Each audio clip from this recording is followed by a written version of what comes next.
asmaul husna, nama-nama Allah 99. Siapa yang berdoa dengan nama itu, siapa yang memohon dengan nama itu, siapa yang bersandar pada nama-nama itu, pasti doanya diijabi Allah. Pasti doanya akan diminta, diterima dan dibalas oleh Allah. Ini kekuatan-kekuatan yang nak dibangun. Tolong bangun 99 nama Allah itu harus mengalir dalam darah kita. Harus mengalir. Jangan tahu sebut tapi tak faham makna. Dan dah lah tak faham makna, dah tak tahu nak pakai bila. Okay? Sebab itu kita pernah faham betul-betul. Ya Allah, Ya Latif. Bila masa nak pakai Ya Allah, Ya Latif. Bila masa nak pakai Ya Allah, Ya Kudus. Bila masa nak pakai Ya Allah, Ya Salam. Kalau kita tak mengkaji apa rahsia di sebalik nama 99 nama Allah itu, kita tak mampu untuk menjadikan dia sebagai perhiasan agung dalam hidup, sebagai perhiasan, sebagai pengantar kepada doa-doa yang kita ungkapkan. Oleh itu, Mi ingatkan sekali lagi, tolong ingat namanya, tolong sebut namanya, dan tolong faham namanya, dan tolong guna nama itu dalam setiap keadaan. Sama ada kita gembira, masa ada kita tidak gembira, masa kita sihat, masa kita sakit, masa kita dalam keadaan berdosa, melanggar perintah Allah, dalam keadaan kita senang dan sebagainya. Ya Syakur, Ya Allah, jadikan aku orang yang paling banyak bersyukur, Ya Allah. Ya Hadi, Ya Allah, berikan aku petunjuk. Aku rasa tepu, Ya Allah. Aku rasa macam tak tahu nak gerak ke mana, ke depan ke belakang, Ya Allah. Engkau lah yang memberi petunjuknya. Artinya menggunakan nama-nama yang 99 itu dalam situasi yang sesuai. Dalam situasi yang sesuai, iaitu kita kata, Ya Allah, Ya Fatah, Ya Maha Membuka, Ya Allah, bukakan hati anak aku nak dengar cakap aku, Ya Allah, bukakan hati anak murid aku ni supaya faham apa aku cakap, Ya Allah, bukakan benda-benda, cara di mana aku tersalah letak benda ni, Ya Allah, bukakan jalan macam mana aku nak jumpa balik benda ni, Ya Allah, aku ni sesat jalan, Ya Allah, Ya Fatah, bukakan jalan yang benar, Ya Allah, tunjukkan aku di mana jalan itu, Ya Bari, Engkau yang Maha Mengurus, Ya Allah.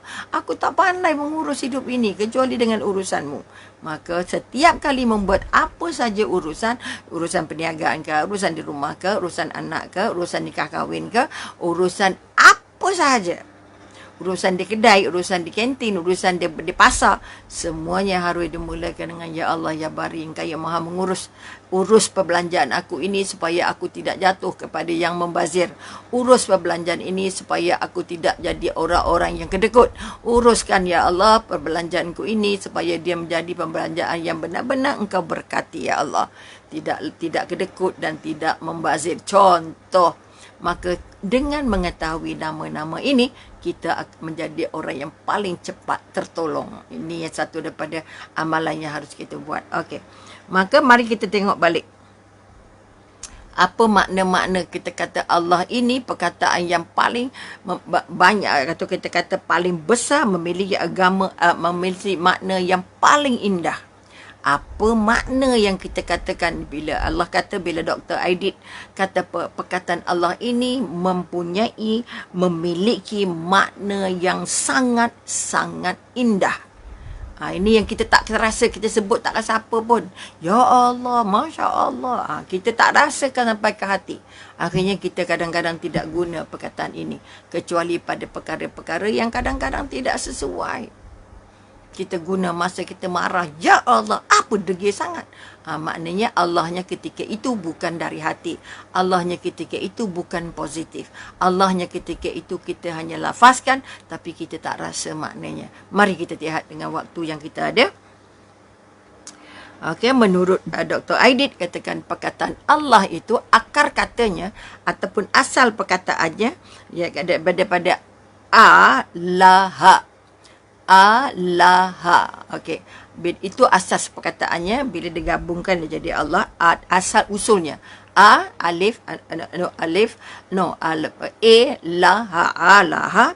Yang bermaksud. Ni yang kita nak penting. Yang bermaksud. Zat yang dituhankan. Zat yang dituhankan oleh hati. Jadi Allah itu zat yang alaha itu atau Allah itu dituhankan oleh hati. Tak boleh hanya dituhankan oleh otak, tak boleh dituhankan hanya lidah. Dia mesti dituhankan oleh hati. Bermakna apa? Bila kita kata dituhankan oleh hati, kita menerima bahawa Allah itu pencipta kita. Allah itu bagi harta, bagi rezeki kat kita. Allah itu bagi nyawa kat kita. Allah itu bagi anggota yang lengkap pada kita. Allah itu menjadikan kehidupan dunia ini tunduk kepada kita. Diyakini oleh hati. Sebab itu kita mengucap 2 kalimah syahadah. Harus dengan bibir atau dengan lidah atau dengan keyakinan, dengan perasaan dan dengan hati sehingga dia tertampil dalam perbuatan. Kalau dia hanya di otak, dia, macam kita kata 2 kalimah syahadah, dah baca dah, kerap selalu baca dah. Tapi dalam penampilannya tidak menggambarkan dia memiliki 2 kalimah syahadah. Dalam perbuatannya, dalam perkataannya, dalam pergaulannya, dalam cara hidupnya, dia tidak menggambarkan dia memiliki senjata paling kunci paling bahagia yang namanya 2 kalimah syahadah. Sebab itu kita kata kadang-kadang kita nampak orang bukan Islam lebih baik dari kita, lebih santun dari orang yang mengaku beriman. Sebab itu saya ulang apa yang dia kata-kata, seorang penggaji mengatakan, siapa ke namanya? Seorang penggaji mengata apa? Islam is the best religion. Tapi orang putih lah. Okay?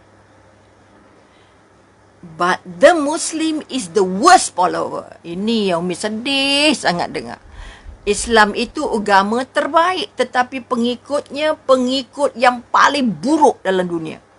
Artinya yang mengikut yang taat pada perintah agama.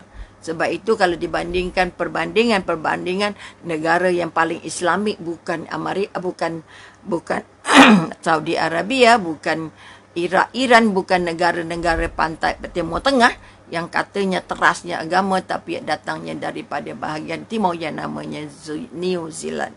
Negara yang paling mengamalikan kehidupan secara Islamik secara sungguh-sungguh. Ini yang kita malu. Jadi kalau kita Lord Baden-Powell kalau kita ingat namanya, maka dia mengatakan begitu. Maka apa sebab dia kata dia tengok orang itu mengaku Islam tapi perangainya tak nampak pun macam taat agama.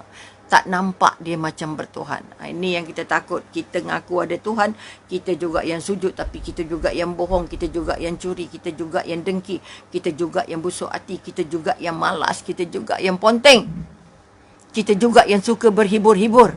Sehingga kita sudah tidak merindui ayat Quran. Kita sudah tidak merindui ayat cinta Allah. Kita sudah tidak merindui kisah dan sirah-sirah Rasulullah. Disebab tenggelam dengan muzik, tenggelam dengan hiburan, tenggelam dalam drama, tenggelam dalam sketsa, dan tenggelam dalam WhatsApp, Facebook dan segalanya. Maka hari ini itu yang pertama maknanya. Kalau kita kata Allah tadi bermaksud zat yang dipertuhankan oleh hati. Kalau hati belum merasa aku ni taat Allah ke tidak, aku ni lawan Allah. Kalau taat dia tak lawan. Kalau taat dia buat apa yang Allah suka, dia tinggal apa yang Allah benci. Tapi sayangnya kita banyak belajar apa yang Allah suka tapi tak belajar apa yang Allah benci. Bila tak belajar apa yang Allah benci, akhirnya kita terperangkap dengan munafik, kita terperangkap dengan perkara-perkara mungkar, kita terperangkap dengan perkara-perkara cubah, dan yang paling bimbang kita terperangkap dengan hal-hal yang kita katakan bercampur antara halal dan haram. Maka sebab itu orang-orang bukan Islam senang-senang bohong kita. Letak bihu nama masjid, nama tapi, nama itu, nama ini. Tapi bukan orang Islam. Menggunakan nama-nama orang Melayu dan nama-nama Islam. Tetapi berbohong. Katalah pagi ni tadi Umi dapat satu WhatsApp. Kilang mihun. Ya Allah, yang buat mihun atas lantai, atas segala benda. Itu yang disebutkan nama. Dia menggunakan nama-nama orang Islam. Nama-nama Melayu. Kita pula bila tengok nama Melayu kata halal, sedangkan yang buatnya bukan kita dan tidak sebersih yang kita jangkakan. Oleh itu berhati-hati kerana mereka menyebut nama Islam, menyebut nama Allah tidak sampai ke hati. Malah ada kawan kita yang bukan Islam pun sudah bagi Assalamualaikum warahmatullahi wabarakatuh. Tak jawab salah, nak jawab salah. Sedangkan kita tahu dia bukan beriman, dia bukan orang mukmin. Kerana mudahnya kita dipengaruhi oleh perkataan-perkataan walaupun tidak sampai ke hati. Kalau kita mengatakan Allah itu sampai ke hati, kita tidak akan mampu buat apa yang Allah benci. Okey, apa yang Allah benci. Okey. Kemudian kita katakan perkataan Allah itu adalah katakan yang bermaksud yang dicintai. Okey, siapa yang percaya dengan perkataan Allah, nama Allah yang baik, dalam hatinya mesti lebih banyak cinta, yang mencintai. Allah itu yang mencintai. Jadi siapa yang merasa bahawa dia tahu perkataan itu, dia pakai perkataan itu, dia kenal perkataan itu, tetapi di hatinya banyak dendam, banyak sombong, dia nak bongkak, riak, kedekut, berkira, maka perkataan Allah itu tidak masuk sampai ke hatinya. Dia sekadar dalam otaknya. Okey, ini kita bimbang sebab orang yang memegang prinsip aku hamba Allah, maka di hatinya tidak lagi tersimpan dendam. Di dalam hatinya tidak lagi tersimpan dengki. Kerana siapa yang meyakini perkataan ini membawa maksud yang paling mencintai. Mari kita ubah diri kita. Kalau kita menyebut perkataan Allah banyak-banyak, ya Allah, ya Allah, ya Allah, ya Allah, ya Allah, tapi hati kita tetap kotor, bermakna ya Allah itu tidak jadi perhiasan. Kita bimbang takut perkataan itu jadi bala yang nanti akan ditanya Allah, kamu sebut nama aku tapi kamu tidak berkelakuan seperti umat aku. Kamu tidak buat apa yang umat aku patut buat. Ini kekuatan-kekuatan yang nak dibangun. Ketiga, kita katakan, kalau siapa yang menggunakan perkataan ini, menyebut perkataan ini, maka apa yang Allah terima, dia harus faham, okay? Dia harus memahami, okay? Kalau dia menyebut perkataan Allah, dia akan merasa bahawa sangat-sangat bahagianya. Kebahagiaan yang benar-benar, yang apa kita kata, perasaan hati yang paling bahagia. Bila kita kata merasa perkataan hati yang paling bahagia, bermakna perkataan Allah itu disebut pakai mulut, disebut pakai otak, disebut pakai hati dan dibawa dalam perbuatan. Maka orang yang sekadar menyebut Allah, ya Allah, subhanallah, masya Allah, tetapi perlakuannya, penampilannya tidak membangun rasa yang bahagia. Tak rasa bahagia, rasa kelang kabut je hari-hari. Rasa susah je hari-hari. Rasa penat je hari-hari. Rasa macam tak selesai je hari-hari. Bermakna ada perkataan Allahnya, tetapi Allahnya itu tidak menyumbang untuk membantu hatinya yang menyimpan perkataan Allah itu merasa bahagia dalam kehidupan. Ini tanda-tanda bahawa siapa yang kenal Allah, siapa yang tahu Allah, siapa yang taat Allah, siapa yang benar-benar tahu apa yang Allah suka, siapa yang benar-benar tahu apa yang Allah tak suka. Jadi kalau kita benar-benar faham perkataan Allah itu, okey, perkataan Allah itu juga mengandungi perkataan kerelaan. Orang yang sudah menyebut nama Allah, percaya dengan perkataan itu, dia percaya dengan nama itu, dia harus menerima keyakinan adanya Allah itu dengan penuh kerelaan. Tak ada siapa-siapa paksa.